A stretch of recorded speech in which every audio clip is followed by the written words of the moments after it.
Hi, everyone. We'll come back together for the final panel. It's only an hour, so one more hour between us and wine, with a little bit of a book introduction. So we're getting there. Okay, we've made it almost through the end of the day. Thank you again for such extraordinary conversations, for bringing so much thought, so much openness, so much grace. Thank you, Grace, for coming, and also thank you all for coming here with so much grace of your own. Our closing panel here, we have a pretty formidable panel, combination of David Smith here online, Dr. Saira Yamin here, Juliana Trapman, Kolbassia, Haoussou, and Sinead Barry, who I'll say a little bit about in a second. So this is a slightly shorter panel with a view of kind of closing up. We wanted to close with something that was looking ahead, which I would typically associate with hope. Slightly harder to do at the moment. So instead, I'm kind of reframing it as how can we look forward maybe with purpose and purposefully at how we take forward some of these conversations, thinking about things and maybe kind of connecting the extraordinary scholarship that we've been listening to today, extraordinary research with policy and practice, and thinking about whose voices should really be driving this, or certainly at the heart of it, or influencing it. So we have an hour.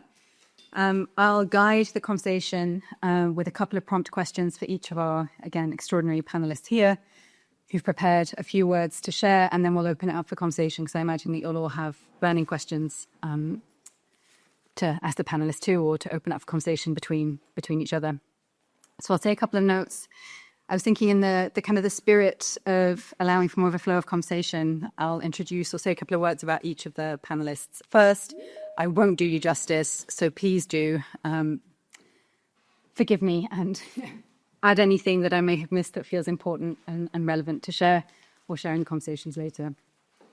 So we have Dr. David Smith here. As I mentioned, many of you may have heard of his incredible work already. If you haven't, please do go and find it and read it. David is a senior lecturer at the University of Sheffield in gender and politics, and his research explores the relationship between patriarchy, masculinity, and violence from a pro-feminist perspective.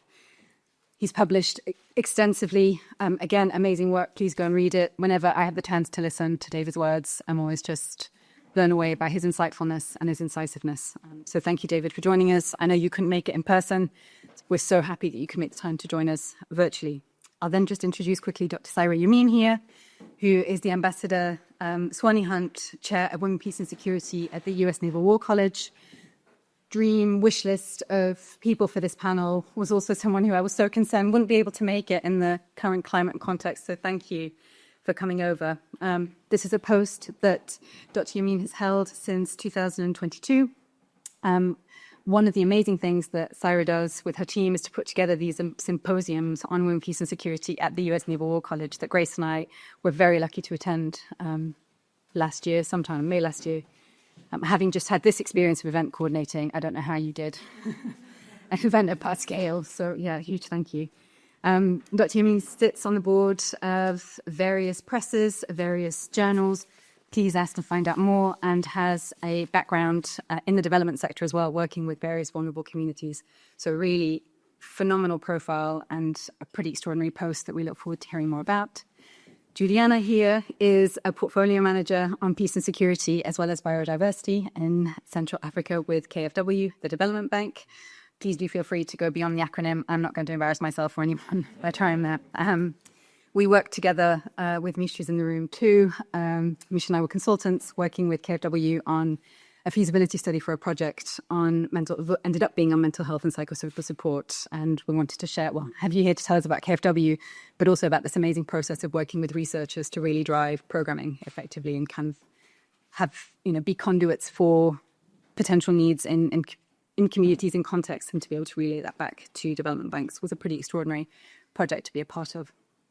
And we have Kolbassia Haoussou here, who, again, pretty extraordinary personality. Thank you for joining us. Was definitely high on the wish list. Kolbassia received an MBE in 2020. Feels really important to share that for his work with survivors. So Kolbassia founded an organization called Survivors Speak Out and has taken that work to Freedom from Torture, where he leads the survivor empowerment and leadership team there too. So just, yeah, incredible work. And again, anytime I have the chance to listen to you speak, your words just stay in my mind for time thereafter. So thank you for being with us. And then Sinead, yeah, thank you for joining us too. As soon as I heard about your work, I thought you absolutely need to be on this panel. Sinead is an analyst at Delphi. We've heard about her work with Caitlin earlier on, but you're here talking to us about your work on climate and how climate crises affect systems that are essential for human security and peace, which was a piece of the puzzle that I think fits across many of the contexts that we've heard about, but didn't come out explicitly enough, I don't think, or we didn't. Anyway, so thank you for coming and sharing that piece. Okay, so with the introductions past, I'll turn to my first prompt to you, David. And I thought it'd be great for you to be able to share with us kind of a bit of the state of where the field of gender, peace and security, or gender and global security broadly speaking, are. Where are we? How did we get here? And what role maybe has research and scholarship played in getting us to where we are? So over to you. Thanks so much, and hopefully folk can hear me well. Really sorry I can't be here today. So I think in terms of the state of the field, we're now at a point where we have more robust evidence than ever that gender matters and the multiple ways that it matters in shaping not only the cause of conflict, the shape that conflict takes, the pathways towards durable and gender equitable peace over a long term. But we're at a state where those efforts are collectively, from multiple directions and globally, under attack, both in terms of being defunded, delegitimized, and challenged as woke pseudoscience. I think with this space, one of the things that I've been really looking back to is what are the precedents for this?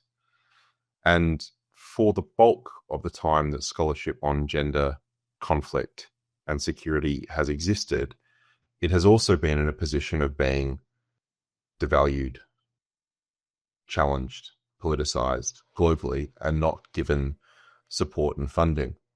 And in particular in the lead up to land back mark initiatives like 1325 UN Security Council, these works were not primarily being funded and endorsed by large interstate organizations supported by national governments, or even always that well supported within the academy through formal research grants. Instead, they were being supported by autonomous feminist and pro-feminist organizers, by the women's peace movement, and by scholars and activists in collaboration globally to develop the evidence for what they saw and what was obvious in the context in which they worked, which was that patriarchy and violence worked hand in hand, and that if you were going to address the long-term impacts of conflict as well as its causes, you couldn't avoid the gender dimension.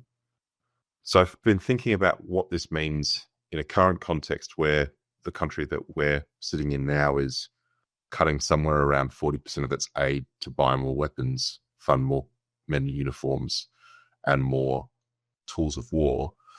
And I do think one of the first steps is to look where we've been before and to look at the history of how success happened. And to the largest extent, I think there is some optimism here, which is that the biggest movement didn't happen through funded programs, that the most success from the feminist initiatives in this space didn't come about because of a £200,000 grant from FCDO, but came through women's organising, agitation, and political networking. That's not to say that a huge amount hasn't been lost. And speaking with partners that I'm currently working with in South Africa who are having rape crisis centres, HIV support, and really core work being defunded, there's a huge amount that is being lost. But I think after 20 plus years of this sector being NGOized, of the political mobility of it being capitalized into formal institutions that are funded and endorsed through state initiatives, part of the risk is that we might have lost some of the reflexes and tactics of organizing outside of those resources and outside of those professionalized pathways, as well as the analysis of what happens when Europe tries to resolve its security crises by buying more guns collectively over an extended period of time. So I think in terms of the future, as I often do in this space, going back to earlier stages of activism and scholarship seems like a key one, but also treating this work as political and requiring alliances and movement building as much as it does professionalization, grant capture, and ongoing program applications would be my initial thoughts of where we might be going at this point. Again, those wonderful insights. In this moment that feels quite abnormal and extraordinary, also really appreciate your reflections that bring us back to remembering that we have gone through tough times before and we have the tools to help us think through this. I'll move to Dr. Yamin, to Saira, and sticking with this sort of women, peace and security, gender, peace and security thread. As we mentioned earlier, women, peace and security, as we heard, started its life as an agenda in the UN Security Council. That's not to say that women's activism didn't precede that. And we've seen the agenda be diffused across various national and international security architectures, including in maybe some quite unexpected places. And I'd include the US Naval War College as maybe one of those unexpected places. Can you tell us maybe a little bit about the women, peace and security architecture and landscape in the US, and about how your chairship came to be here? Absolutely. Thank you, Chloé, and thank you, Grace, first of all, for giving me this tremendous opportunity to come here and speak to all these wonderful people and listen to their perspectives. I'm truly honored to be able to contribute to the conversation. And how nice that just a few days before International Women's Day, we're gathering here to talk about women's relationship with peace and security. And this year, indeed, we will be celebrating the 25th anniversary of the Women, Peace and Security, United Nations Security Council Resolution 1325 on women, peace and security. So it's a landmark resolution. As you know, it was the first time the international community acknowledged that women are not just vulnerable to conflict, but they must have unique roles in resolving conflict, that they're catalysts of change, and that their meaningful participation must be increased. So, for those of you who may be interested, I placed copies of the Women, Peace and Security Program brochure over there. And if you look at it in the middle, we have over here 109 flags of countries that have national action plans. So to date, we have 109 countries, and the number keeps growing. And what's wonderful about it, Chloé and my dear friends, is that even though only a third of the countries have budgets and aligned with these national action plans, and some of them are expired, this movement, this global movement, has gotten a lot of traction over the years without a lot of funding, and it's because of the passion and the activisms. And it's not just women's organizations. Certainly it was the civil society who was its greatest advocate, that governments, defense and security sector institutions, they've all taken it on board. And so 109 countries to date have a shared purpose. They speak the same language. It may mean different things to people across the world because, as we know, each country has different challenges, and governments and the security sector, there are complexities there. So many people I come across, they have different ways of thinking about women, peace, and security, but we connect. It's a bridge builder. So I think that's what's so positive. It opens doors. Having this framework, having a national action plans opens doors in other countries. So that's what's great. Now, in the United States, I'll tell you. So the UK was one of the first countries to have a national action plan, I believe, in 2006 or 2007. The US was the 50th country to have a national action plan at the end of 2011. But I'm very proud to say, as someone who's an American by choice, my birth country is Pakistan, that the US became the first and only country to codify this international normative framework into domestic law. And in 2017, in October, President Trump, in his first term, signed this act, WBS Act. So that's very encouraging. And as a result of that act, 4 agencies were identified. They were implementing agencies, including the Department of Defense, USAID, the state, and Homeland Security. And I've been with the U.S. Department of Defense for 13 years now. I've been a professor, and I came to the War College because there was an opportunity to chair this program. This program has existed for 12 years, so long. And the Naval War College is a military leader in the field. And the symposium that you were talking about, we've had 11 so far. And it has helped to bring an ecosystem, to build an ecosystem of people, of stakeholders, internal and external stakeholders. And it's been very important for me because it gives me an opportunity to work with military practitioners who are predominantly male, US and international, to talk about not just about women's gendered experiences of peace and conflict, but why it matters to national security. So war fighters must understand and have all tools for conflict prevention, war termination, conflict resolution available to them. And Women, Peace and Security offers those tools because, one, women are force multipliers, not just by way of lethality. Countries that have national action plans on women, peace, and security, in most cases, are led by ministries of defense. Countries across the world are increasingly recruiting more women in the defense and security sector. UK wants to increase the number of women from 12% to 30% by 2030. Japan wants to increase it from 9% to 13% by 2030. So when these women come together, the US uses it as a tool for security cooperation. They come together, they talk about strategic deterrence, conflict prevention.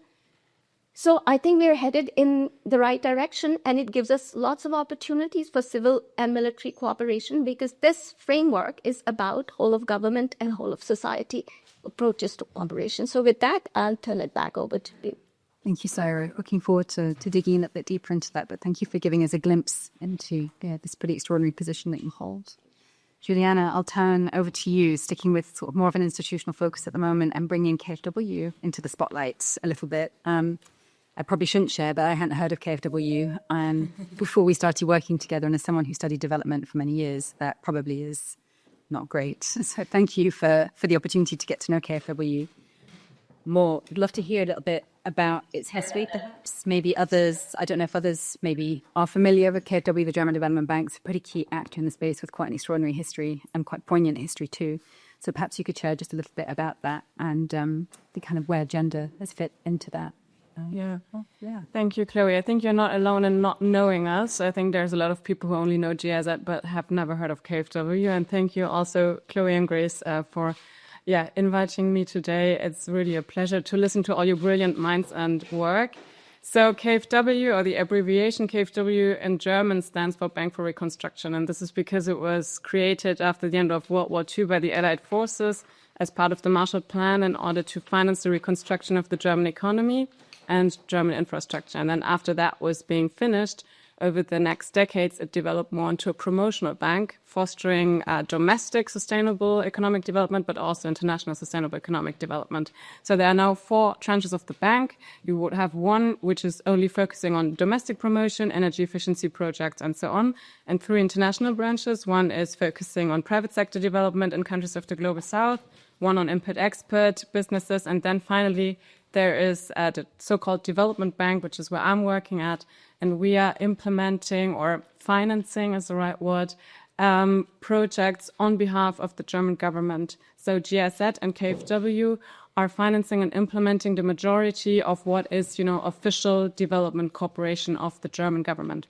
But the difference between GIZ and us is that GIZ is more focused on the technical cooperation. So they're doing capacity building, advisory services, and they're implementing their projects themselves. And KFW is not implementing projects. We are financing partner projects. So if the Indian government, for instance, wants to build a suburban rail system in Bangalore, we might give them a subsidized or a reduced interest rate loan to do that. And we are also more focused on financing infrastructure. So we do not do so much capacity building, but it's more like financing infrastructure in all sorts of sectors, from water, energy, mobility, but also peace and security. And obviously, when working on peace and security, it's a little bit different, because there the whole capacity building aspect is having a lot more importance than in other sectors that we're working in, just because, you know, otherwise you can just not work in those environments. But also, you know, when working on peace and security, we would finance all sorts of projects. That always depends on the context. It depends on the conflict type, etc. And we would have projects, you know, on rehabilitations of schools and hospitals or marketplaces, to mental health projects, social cohesion projects. That really depends quite a lot on where we are working.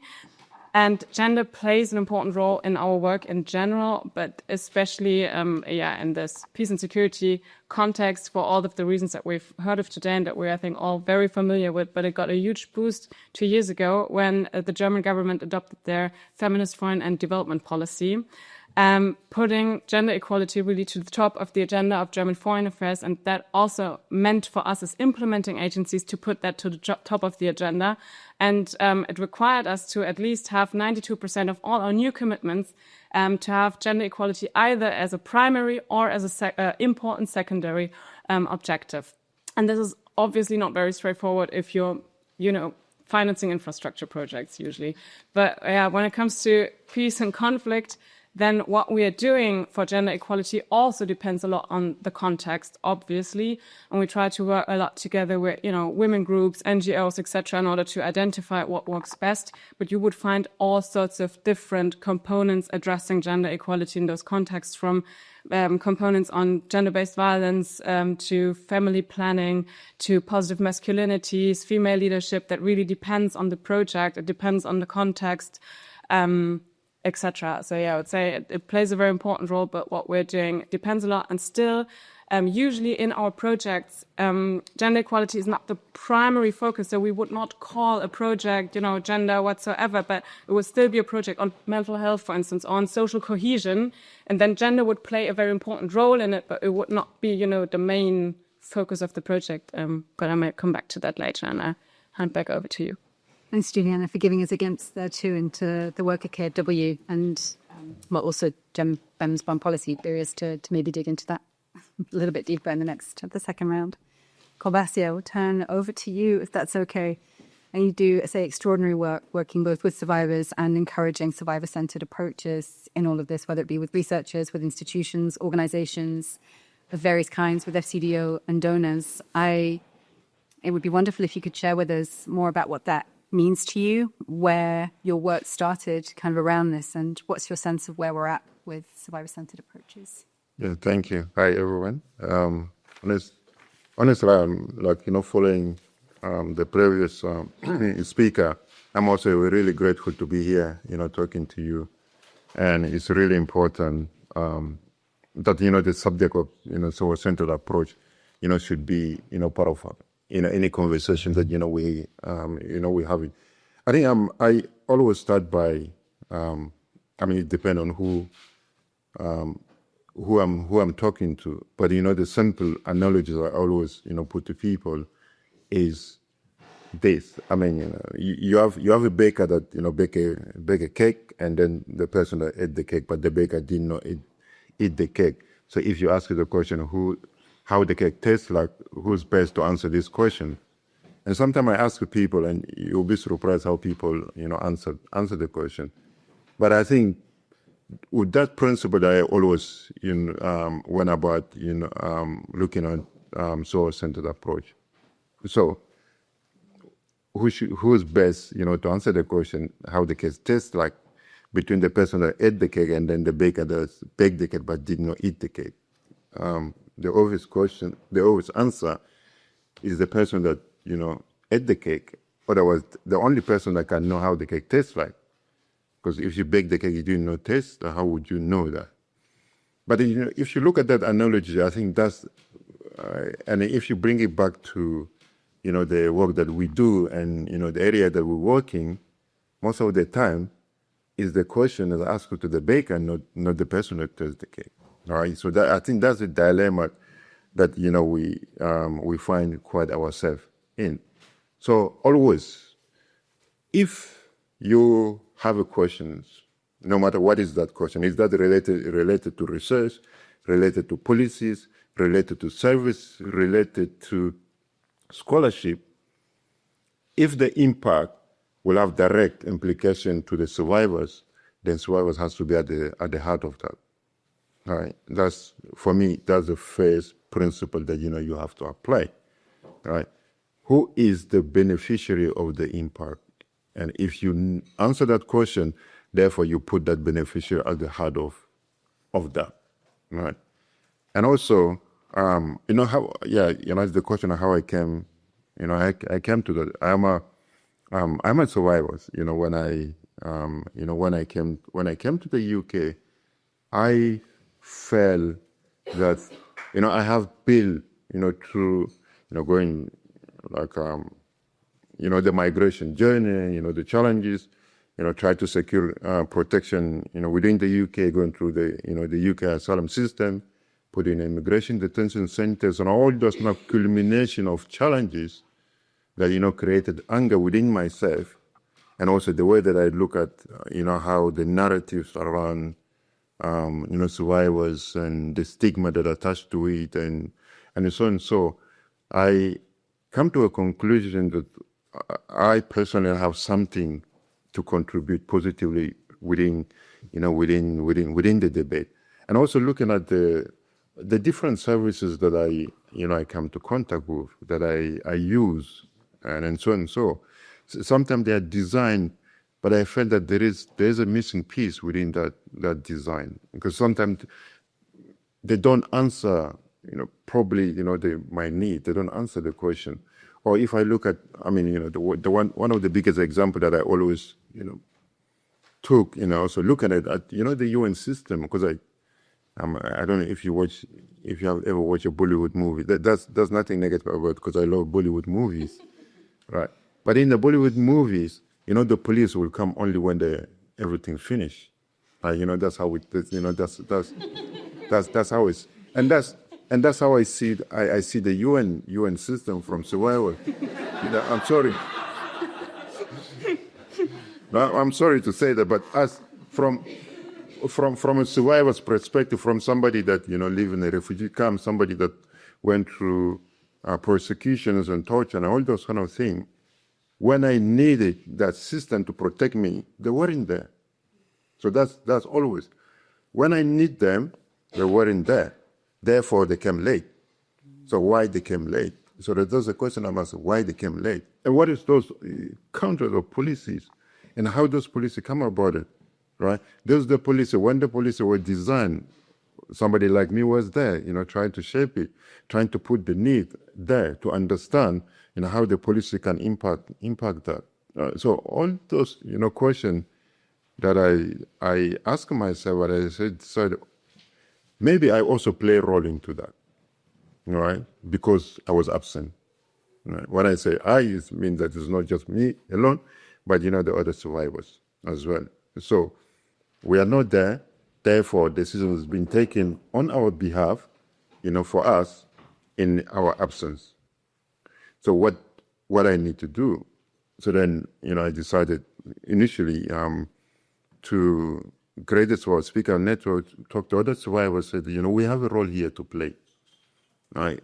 And let ready ourselves and then see where is the opportunity, and then we can play. But the other challenge is that the opportunities weren't there, all right?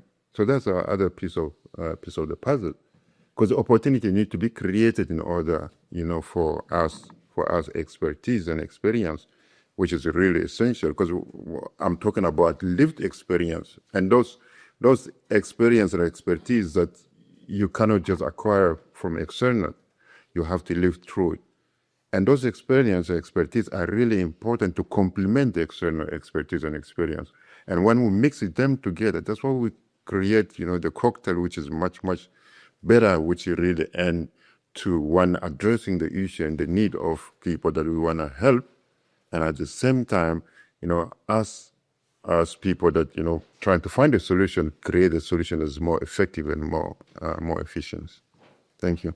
Thank you, Kolbassia, for sharing and for bringing a moment of lightness and reminding us where that where that really came from. So thank you for sharing that with us. Looking forward to continuing our conversation too.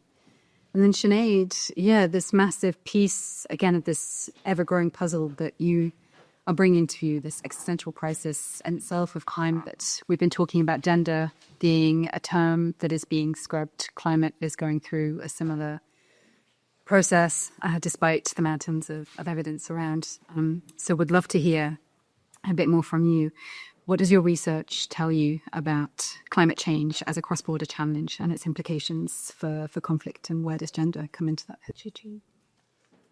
Yeah, hi, and thank you so much for having me here personally. It's been so fascinating to hear everyone's presentation throughout the day, and quite daunting to be to follow.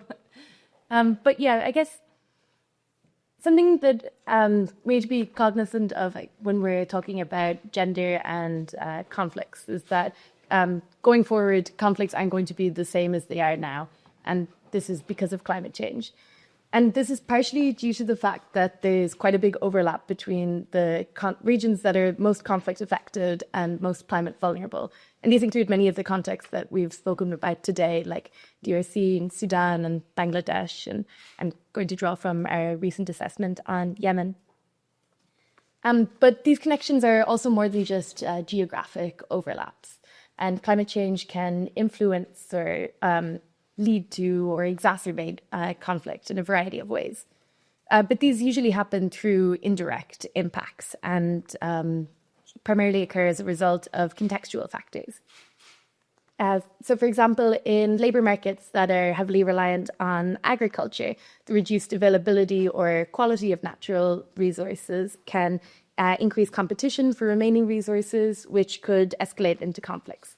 And these conflicts are usually highly localized, occurring between or even within communities. So in Yemen, for example, a combination of overexploitation of groundwater resources and environmental degradation, which are themselves largely driven by the ongoing war, have significantly reduced the availability of and quality of water across Yemen.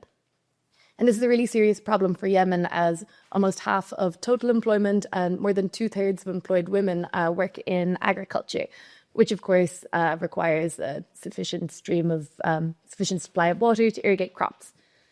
And as a result, competition over remaining resources is significant. And I guess in a context like Yemen, which has one of the highest rates of gun ownership per capita globally, this competition and these disputes often, although of course not usually, escalate into violent conflict. And these kinds of conflicts are really thought about when we think about Yemen's war. They really come up in international discourse, but still see extremely high casualties. And every year, somewhere between 2,500 to 4,000 people are dying in water-related conflicts in Yemen. But I guess then to bring in the gender aspect. So there's climate impacts on conflict, but also, which don't really have time to get into, the conflict impacts on climate resilience are felt differently by different groups of people. And pre-existing insecurity like refugee or IDP status, lack of decision-making power, or socioeconomic precarity can make individuals more vulnerable to the effects of conflict and climate change, together and separately. And this is why gender is so important. So again, in Yemen, for instance, you see different impacts across genders. So reduced income from farming as a result of droughts, for example, has often increased the rate at which men would join armed groups. And even very young boys have been sent to join armed groups by families who can no longer support them. And then women and girls may not be recruited to armed groups in the same way, but face other issues like rates of early marriage increase during droughts.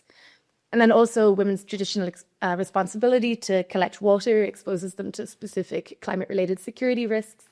Now journeys to collect water are longer than ever before, particularly in rural areas. And on these routes, women and girls have been exposed to gender-based violence and have been shot by snipers. And then in cities, things are a little bit different again. Women have been reportedly somewhat more exposed to waterborne illnesses like cholera and malaria as a result of this responsibility to collect water. I can leave it there for now and come back. Thank you, Sinead. Yeah, again, what an insight into the multiplicity of risks and vulnerabilities and experiences related to climate through this gender lens. Thank you. I'm conscious of time, so I'll ask a quick my own wrap-up question to each of the panelists as kind of a looking ahead, and then we'll open it up to conversation.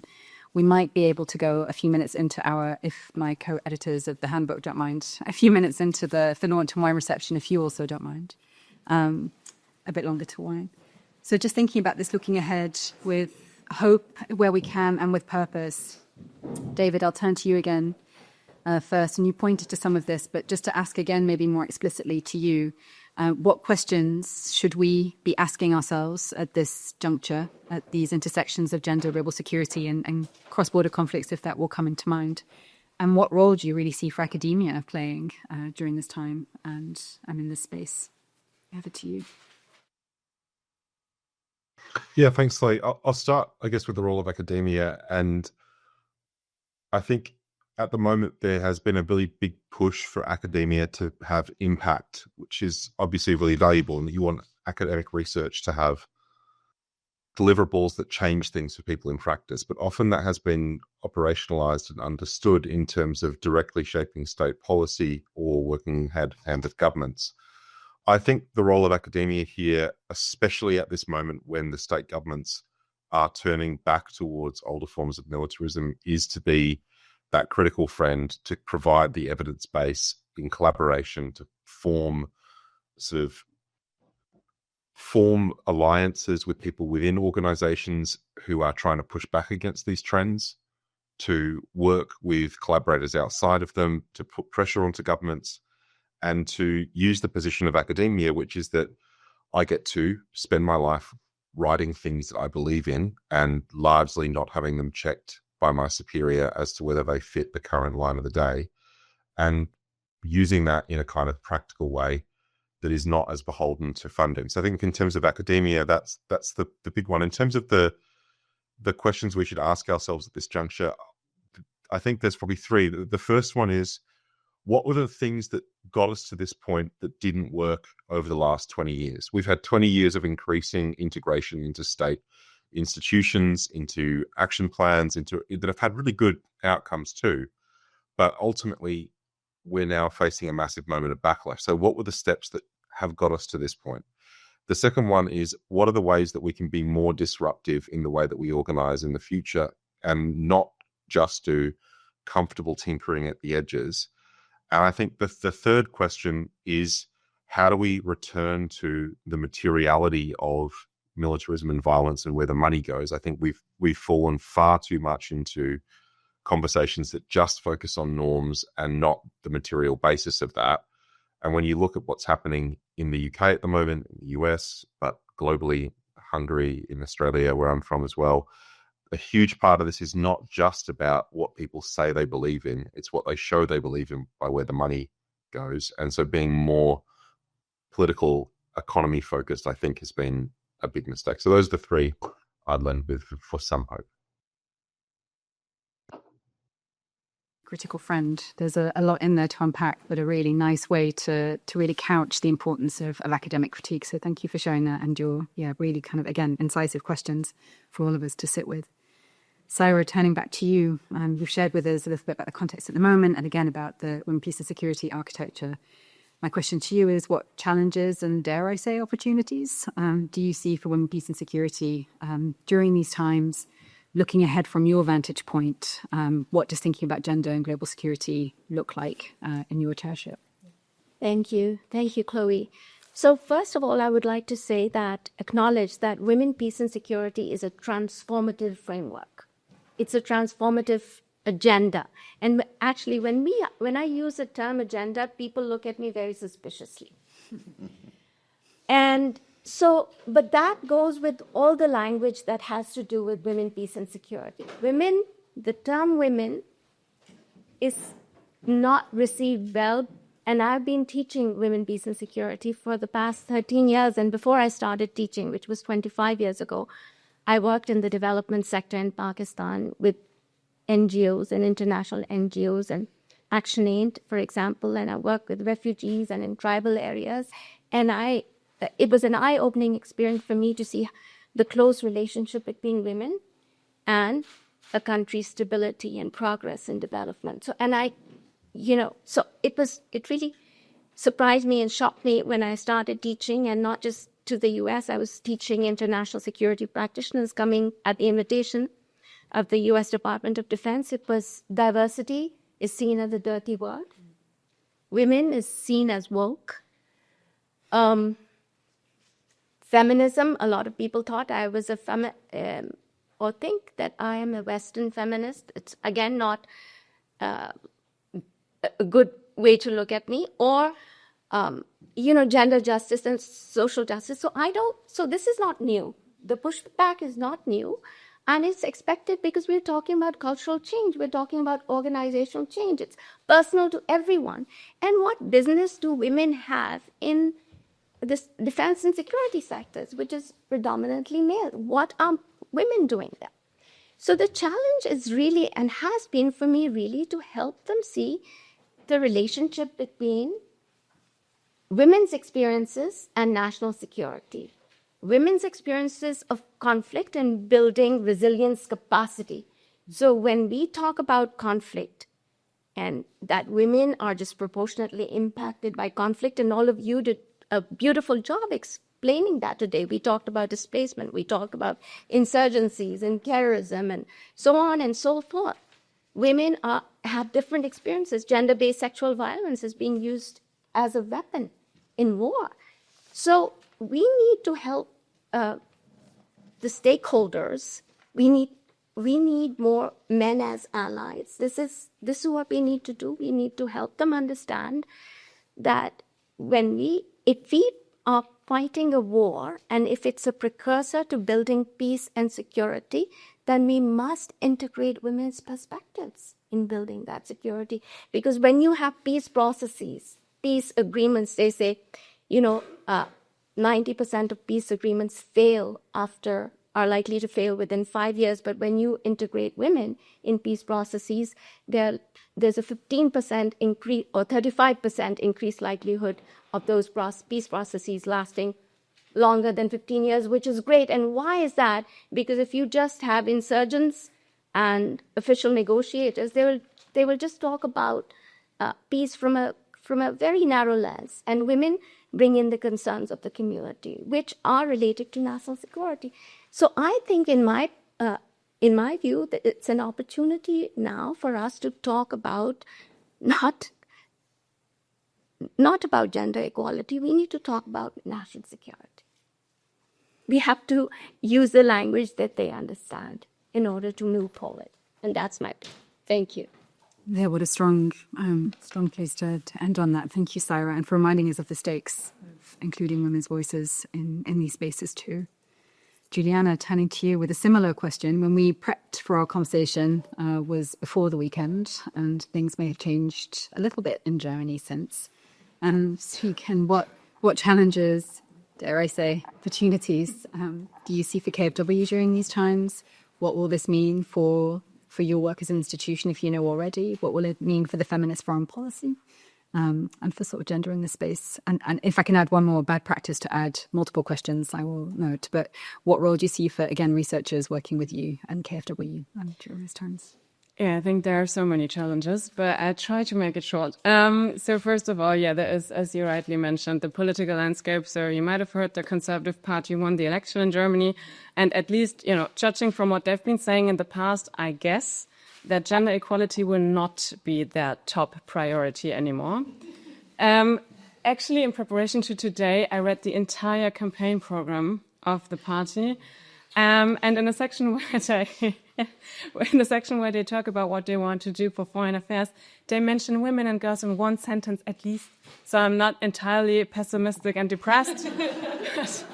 That's one thing. But what, makes me a little bit more optimistic is that, as I mentioned, usually gender is not the primary objective of our projects. Those projects are labeled social cohesion projects, mental health projects, and so on. So I guess that the important work that is included there on gender is going, to continue.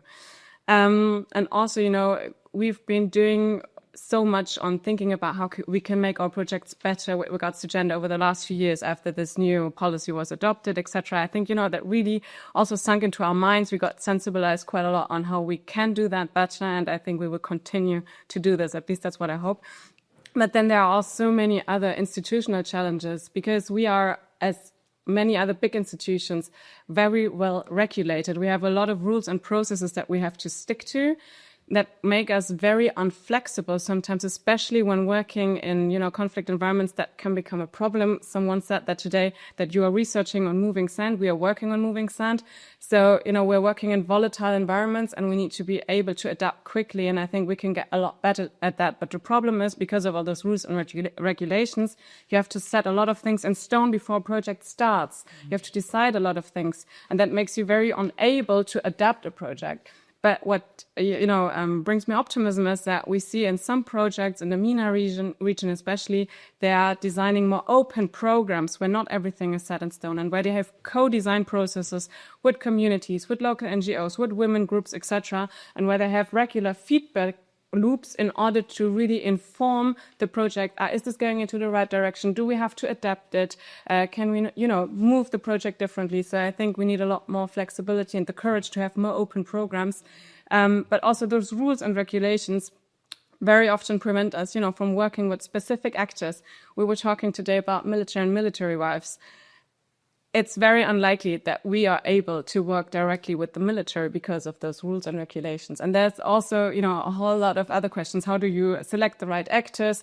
How many subcontracted NGOs do you actually want to work with until you get to the, really local level, etc.? So there are many, many challenges, but there are also solutions. And I think, you mentioned, or you were asking about the role of academia. I think academia can play a huge beneficial role in this, before, during, and after project implementation. So before projects, we usually do feasibility studies, and this is where we work quite closely with researchers in order to, really bring all this knowledge and insights into the project design. And then, during project implementation, I mentioned feedback loops. I think it's very nice, and we have that in the mental health project that we prepared together. We are going to have an accompanying research component, really looking, is the project going into the right way? Is it having the desired impact that it should have? And what we do in other projects is that we work with institutions who have a very scientific approach in trying to identify indicators at the very local level that contribute to peace and conflict, to then afterwards, after identifying those indicators, decide with local communities on which indicators the project can actually contribute to, what can we do. So during project implementation, I think research and academia can play a huge role as well. And then obviously after a project ends, usually 30% of our projects go through a final evaluation to really see, okay, did we have the desired impact or did we not? And this is very important to inform further projects that come afterwards on what does work and what does not work. So I think research and academia plays a huge role in our work, and we need your brilliant minds and voices. Thanks, Juliana. I appreciated that note of optimism too. And just to say, if anybody gets the chance to work with KfW on any of these bits, they're really fun. Sessions took us out of our comfort zone a little bit, but they're really fun project. Kolbassia, I turn to you as you kind of look ahead. I think I kind of want to ask you around same question around the challenges and opportunities that you see in moving survivor-centered approaches forward. And I think a particular piece of that question that comes to mind for me is, how are you thinking about, or how can we all help play a role in making sure that you don't start the conversation from zero every time you step into new spaces? Thank you. Thank you. I think,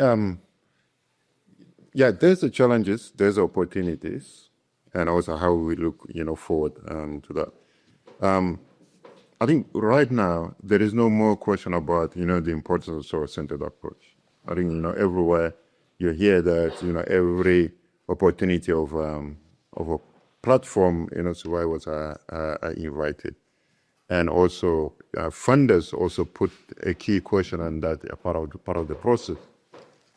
And as always, people are very clever.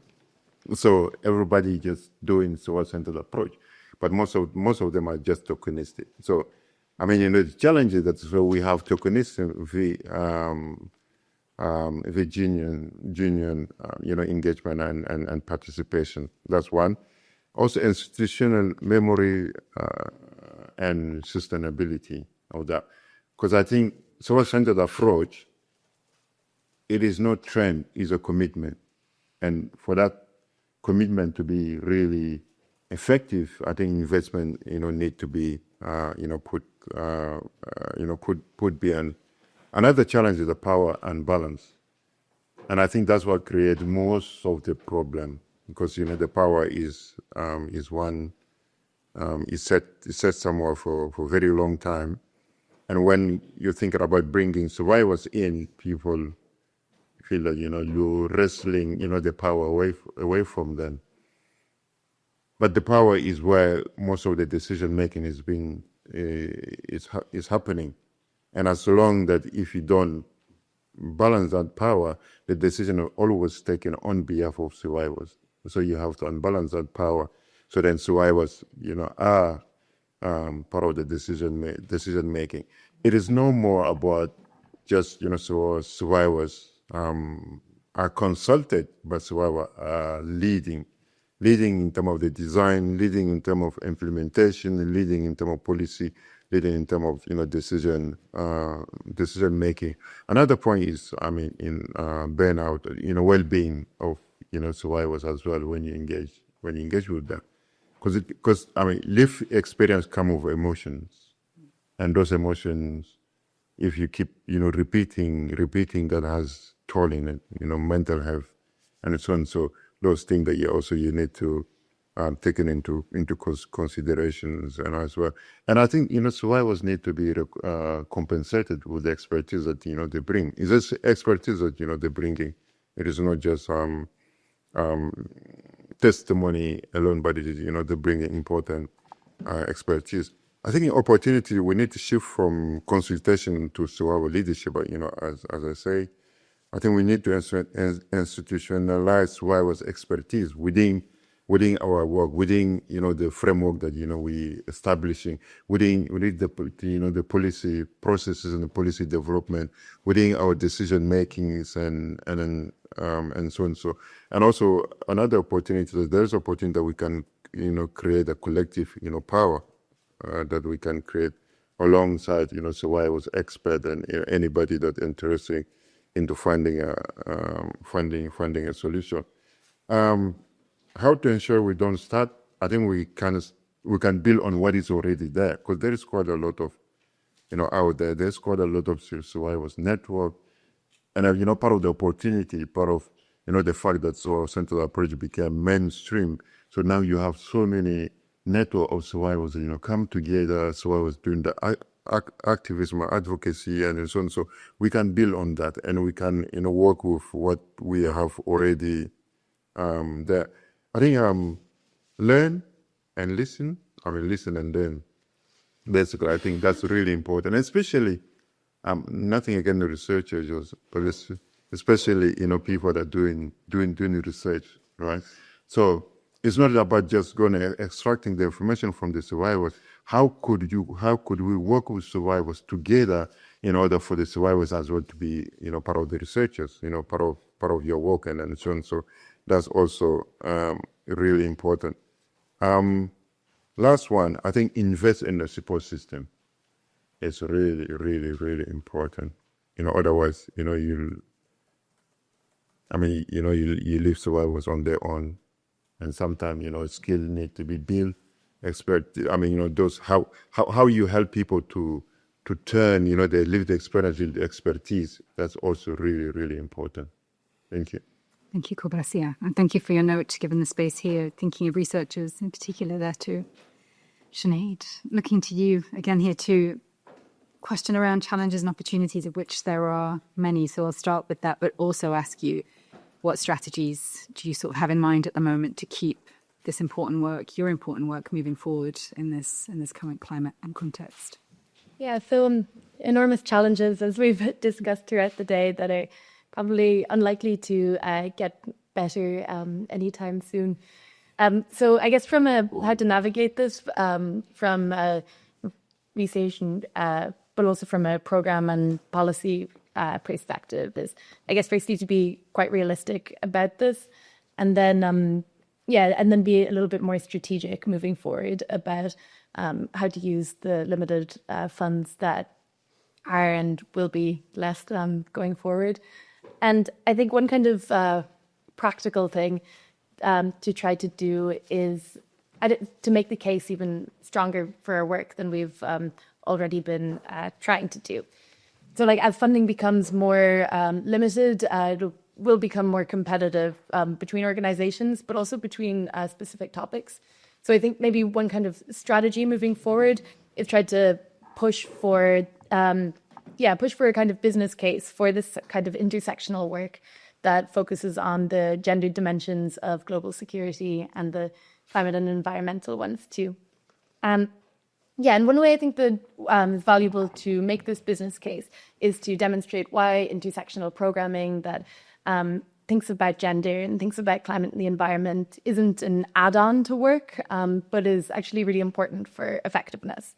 So if we think about peace processes, for example, we know that the extent to which women are involved in peace processes is important it can be a determining factor for how successful they're likely to be. And simply put, if gender or climate and the environment are excluded from policies and programming, then they could end up wasting money because they won't be as effective. And I think bringing in the kind of role of research a little bit on that. This is, as Julian has alluded to as well, that this is something where research can be very valuable as this kind of evidence building and evaluation space, as well as a critical one, which is important too. And I guess as we know, this sector is very far from perfect, and although completely overblown by the current administration's, waste is not a completely invented problem either, and funds and resources haven't been effectively used due to improper evaluation of what works or what doesn't work, or failing to, as you've mentioned, failing to actually ask communities or center communities what their actual needs are, or on bureaucratic obstacles which might prevent conflict-affected regions from securing climate finance. Or any other number problems we all know well. So I think going forward, an important role is to really try to evaluate what's working and what doesn't, and to try to close these gaps and do our work better. And then I guess as a final wrap-up point to speak a bit to what David was talking about, one important role of research in academia, I think, really will be to continue to be honest about this field and this sector and the flaws like the one I've mentioned and the potential for these to cause real harm. And while it's difficult to now think about anything other than the very real and lasting damage that funding cuts will have, maybe a role of academia and research can also be to reflect on this field and sector and where we're trying to take it. And I think going forward, an important part of this role will be how we can and should try to transform it and how to make it more effective and more just. Thank you, Sinead. And thank you to you all. Really appreciate that. I think one of the reasons we were really keen to have this be in person, we were lucky to have it hybrid too, but to have this collection of people together was to foster community of thought and practice to help do that work of kind of working together. So thank you for making the importance of that clear, and thank you for being here. We'll now open it up to questions for our panelists, if there are any, maybe for the next, can we push it to 15 minutes? Are we okay with that? 10, 15 minutes? Yeah, and the wine will come in. Great. If there aren't questions. Sorry, there's one online. Oh, Diana. How do I... Fred jumps in. Okay. Yes, Diana. Hi. We can't hear you yet. You're muted. Okay. I was still muted. Thank you so much for this discussion. Sorry, I was only able to join this afternoon because of the time change. My name is Diana Costa. I'm a visiting fellow at the LSE Center on Women, Peace and Security. This clearly is a critical time to talk about the future of women, peace and security, and what the role of academia is. We are, of course, also thinking about these issues at the center, and we'll be organizing a symposium just on these challenges in the fall, September, October, on the occasion of the anniversary of 1325. So if anyone would be interested to continue the conversation there, we'd be delighted to speak more with you. My question to the panel is, Germany is, of course, not the first country that is probably going to be taking a step back from feminist foreign policy, feminist development policy commitments in light of a change of political leadership. I wonder, are there any learnings, observations on what can help to insulate some of these commitments from changes in political leadership. We heard, for instance, about efforts to integrate women, peace, and security commitments in domestic legislation. I don't know if there are any thoughts on that. Thank you. It's a great question. Thank you. Yeah. Any immediate thoughts on how to insulate some of the changes from, or some of the progress, from changes in political leadership? Yeah. All right. I think for me, let us all be champion. Yes, I think the more champion they are, in the circle that we are, no matter how the leaders try or not try, the effort is not gonna die, because the effort would die only when we allow it to die and when we give up. And the more we have championing, and also the more that we push those countries, for example the UK, to be able to stand up and firmly stand behind the agenda, like we call it, and everything. I think as such, we will still have something that we can hold into, but continue. But in an individual level, I think that each one of us need to be a champion, but constantly addressing, constantly raising, constantly talking about it in any circle that we find ourselves. Thank you, Kolbassia. That's really powerful. Any other thoughts on the panel? I think I would like to just build on what Kolbassia said, and with all the researchers here, I think he's absolutely right. We need more research-based evidence to compel the international community, persuade them that these ideas are not just wishy-washy theories, but there is value. And I think also, listening to many of you today, I was very moved by all the research. But I also think that we need to play equal emphasis on how women are catalysts of change. And feminist foreign policy is about that. And so we need to collect evidence. And in my work in the defense and security sector, I found, especially when making the case for more women in the military, and there is a global movement. Women are being conscripted in many countries. They are being drafted. They are being allowed to be in combat positions in all kinds of countries. But we don't have evidence. We don't have their exact numbers. In Ukraine, for example, we have 23% women in the military, about 5,000 on the front lines. And if it weren't for the women in Ukraine, they wouldn't be able to defend themselves against Russia. They wouldn't be able to deter Russia. Yet, women, when Russia initially invaded Ukraine in 2014, they weren't even allowed in the military. They were on the front lines. Some of them, there's a movie called Invisible Battalion featuring 6 war heroes who are women, Ukrainian women. One of them was pregnant 5 months and she was fighting. And when that war ended, those women went back home and they weren't compensated. They were registered as seamstresses and cooks. And then they campaigned for, to be allowed for women's recruitment in the military. And then national legislation was passed. And now, they're compensated for it. So we need data. There are so many countries that are recruiting women and they're impactful, and not just in the military, otherwise. So we need more data on how women are leaders and catalysts of change in order to move the needle. Thank you, Saira. Also very powerful. Any other reflections on that questions or any other? Daniel. This actually inspirations and reading about something. Oh, great. So there are some arguments of the woman peace and security agenda that some governments, even the government who implemented a national action plan, use it as a kind of a tick boxing exercise, right? So basically you have women in the military, but these women never reach the higher ranks. Yeah. And it's kind of like, for example, like you can make example like Thailand, which is a government that defines himself as feminist, but then what does feminist means is like having a woman in the room, but is that woman having a leadership position or is that woman taking notes?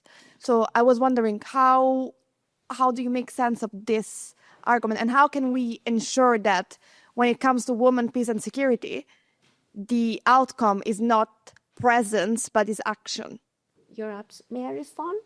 You're absolutely right, and it's a very important question. And we talk a lot about tokenism and representation and symbolic inclusion, but it's not substantive. So it's not about, as they say, it's not just about adding women and don't add women and stir, but build their capacities, educate them, advance them to leadership positions. And I feel that there's a lot of work to be done all over the world, including in the US. And it's going to take time. It's not going to happen overnight, but we need to have these conversations. And, I find that in the military in particular, I have become an advocate for increased recruitment and advancement of women in the military because in most countries around the world, it's a highly respected institution. So we need to reform the military as an institution to make it a more congenial and even a safe environment for women. But I feel that the military can be a locus of cultural and societal change. So when we can have change without having these conversations. And, many women around the world are joining their militaries without having any gender-sensitive policies because it gives them a sense of empowerment. Just like women, we were talking about joining the ranks and files of terrorist groups. So you're right. And we need to change this, and we will slowly and gradually. It is changing. Yes, thank you. And Saira, I might see if there are a couple more questions that we'll take. Yeah, to get. Oh, sorry. Yeah, so I did see we'll take Benjamin and then Mona and then did Annie? Yeah, and then Annie. Great. So yeah, Benjamin, please go ahead. Yeah, Benjamin. Yeah. Yes, please. Yeah. Okay. Good. Thanks a lot. Really, I have one aspect, and I interpret also the current changes, the geopolitical changes that we are currently seeing, also as a backlash in terms of like a fragile masculinity that is expressed also through the political leadership. And I'm a bit irritated that, like, also in this discussion now, the discussion mainly revolves around like women, peace, and security. Also, can you a few words in how far these questions of masculinity, the fragility, I don't know how that is reflected, whether that is actually being addressed, whether it is on the map of political leadership, or whether it's still predominantly about women's vulnerability and agency, of course, as well.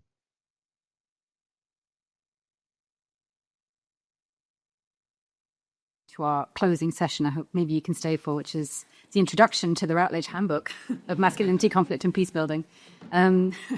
So I will take Mona's question and then Annie's, and we can take them as a collection and then ask the panelists to respond if that's okay. We're just conscious of time overall. Yeah, thanks.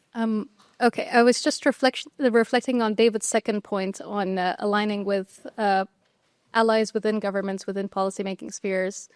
And I'm sorry, this is an impossible question, but academia has often kind of aligned itself with high-level governance.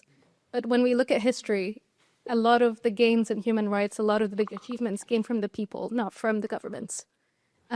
So in what way do you see that we can contribute to evidence uptake or building demand for evidence within communities, within the people who you've worked with, within kind of building that demand for evidence on that level?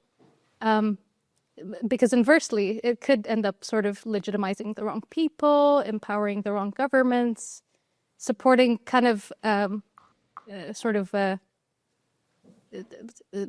of like policies and peacekeeping missions that are not set in stone, that are just set in paper. Yeah. I did apologize. It's an intense discussion. Thank you for pushing that. Yeah, again, important critical angle on our role too. And then Annie, close with your question. Just a quick comment or perhaps question for the panelists, and mindful of time, of course. But I love that you've all reminded us of the return to the material and the global hierarchies around knowledge and knowledge production and the expertise of survivors. And I think that that is a very good place for us to be thinking of all of our respective roles. And perhaps one word that I would just add to that is I think that we're also, community practice is one way to describe it, but perhaps also solidarity.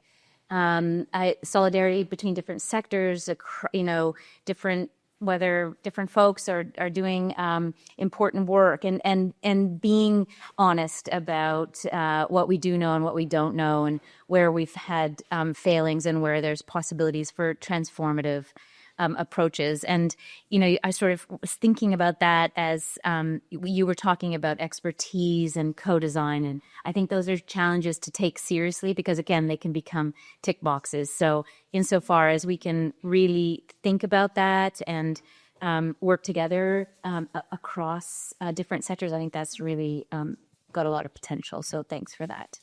Thanks, Annie. That's great.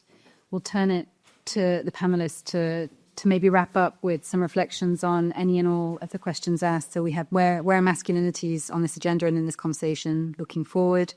How do we make sure that academia doesn't legitimate or work with the quote unquote wrong wrong powers, wrong entities in some way? I don't know if I've characterized your question there. And then, again, the importance of how do we make sure we keep working together in solidarity? Over to you, or David, we'll start with you again, if that's okay. If you have any reflections, don't feel pressure. Yeah, a couple of reflections. So the question about accountability and not feeding into harmful dynamics, I think also goes into where masculinity is. Working in this space now for about 15 years, the areas that I've seen the most interest and uptake of my work on masculinity and armed violence from governments has been in two areas. The first has been when men are branded as violent extremists, and the second is when it's doing targeted interventions with marginalized and racialized young men at the margins of the global south. And I think that reflects the position of masculinity in this space, which is that it is an uncomfortable topic because it requires that you ask more substantive questions about the structures of security and peace that shape the whole space. And that when you don't just ask questions about the inclusion of women, but about what role masculinity is playing in shaping the whole sector, the ability to comfortably tack on gender is undone in substance, and that it leads to much more challenging conversations around the role of manhood, leadership, and violence that is not able to be done in a tokenized way. That doesn't say that there's not fantastic work being done to challenge that, but I think in the political moment that we are right now, I hear colleagues in political science talking about how Labour can speak to young men primarily in ways that are less critical on gender so as to not scare them off, and how can we draw on lessons from figures like Andrew Tate. I suspect the longer term questions that we need to be asking here are actually more substantively about how we unmake the baseline understandings around masculinity that are centered on power and domination that leads to a moment like the current one when we are redirecting our funding away from prevention of conflict to the tools of waging it. Thank you, David. Saira. So I think I just want to say that masculinities, the term, the concept, often, to me, it evokes a sort of a gender stereotype, and I avoid such stereotypes because I'm careful. I don't want people to think women, peace, and security is some kind of a competition against men, war, and violence. And as I said earlier, we want to engage as many men. We don't want them to think we are saying we'll do a better job than they do. So I try to remain very, very positive, and I don't believe in generalization. And in fact, I could also make the argument that women heads of states tend to be sometimes more masculine in their leadership styles, which are associated with being macho and aggressive, whether you have Margaret Thatcher or Indira Gandhi or Golda Meir or so on and so forth, and even Liz Truss. But that's probably because they're operating in a very male environment. But so I'm just careful not to. I don't talk about masculinities. No, those are my just 2 cents. All right, thank you, Saira. Juliana, any thoughts? Yeah, I mean, I'm not an expert on this topic, but and we are implementing projects where we tackle, or where we have components on positive masculinity, but on a very, very local level. And then again, we are financing organizations implementing this. So those are the experts on positive masculinity, not me.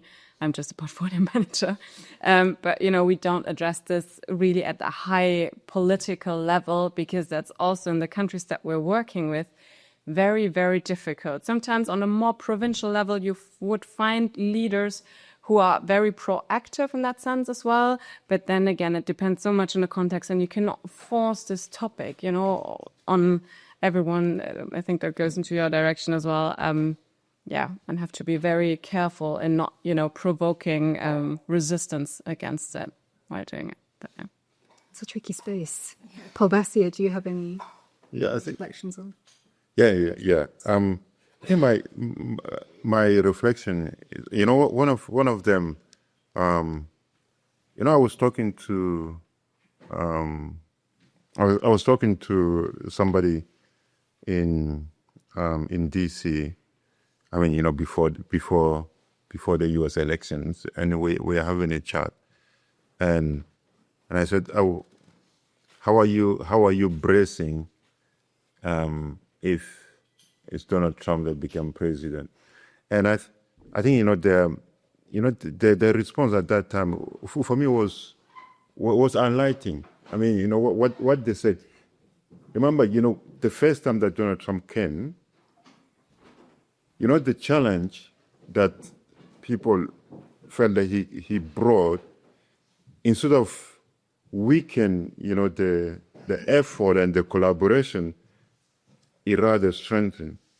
People come together, collaborating stronger, making a more joint effort in order to kind of to resist the change that was coming, and that's belief that whatever that the environment going to throw at us is going to try to break our step in order to achieve what we want to achieve.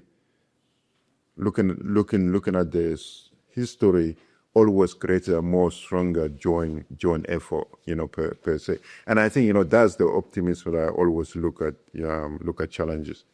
But in closing, if I want to bring into the my final message to you guys, is that a truly survivor-centered approach isn't about just doing something for survivors, right? It is about creating the condition where survivors can lead, shape and own the work themselves.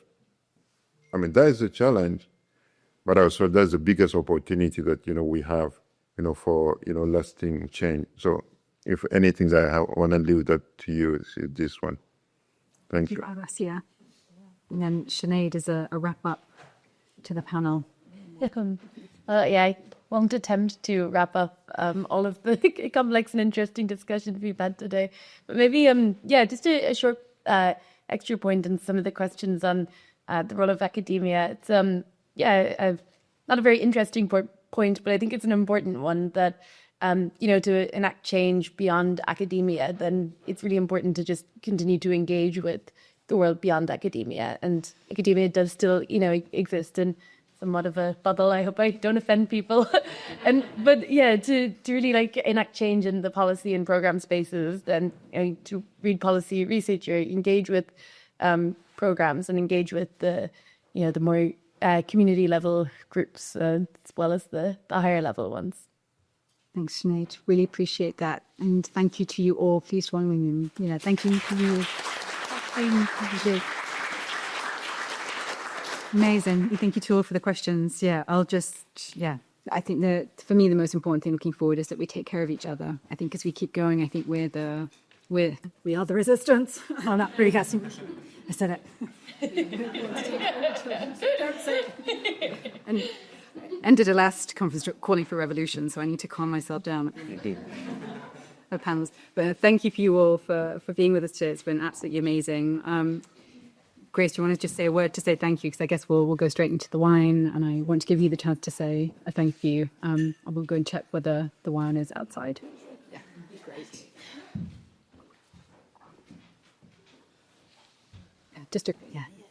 Thank you. Thank you for coming. And Chini, just... Okay, so there are some things which I don't do because I don't do very well to say goodbye. I don't do that. And then I don't say thank you. Okay. We are incredibly honored that you created time for us, and you created time to come here, and you are willing to share your findings with us. I would have loved to shake each one's hand, but please clap for yourselves. Clap for yourselves. Yes. I am really hoping that this conversation will not end here. With my younger sister, Chloé, I told her we want to do a special issue.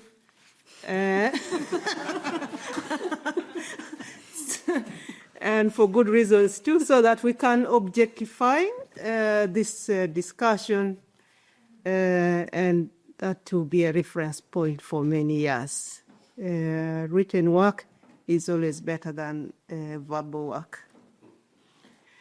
Okay, Chloé, I can't thank you enough. And I told her if everything went well, please thank Chloé. But if you saw some things which were disappointing, please approach me. This is what I do as a manager, or as a head of department, or as a coordinator of a program. I thank you. I thank you so much for everything. For those who are going back to your countries, please be our ambassadors of hope. We have discussed so many things here. Sometimes it feels like going against the tide. With my colleague, Professor Tim Allen, we have another meeting on Monday. Also a very difficult one. Sometimes I tell him, talking about the Africa side of the story is more difficult than talking about the, for instance, global north part of the story. Because there is an imbalance created or existing, sometimes invisible.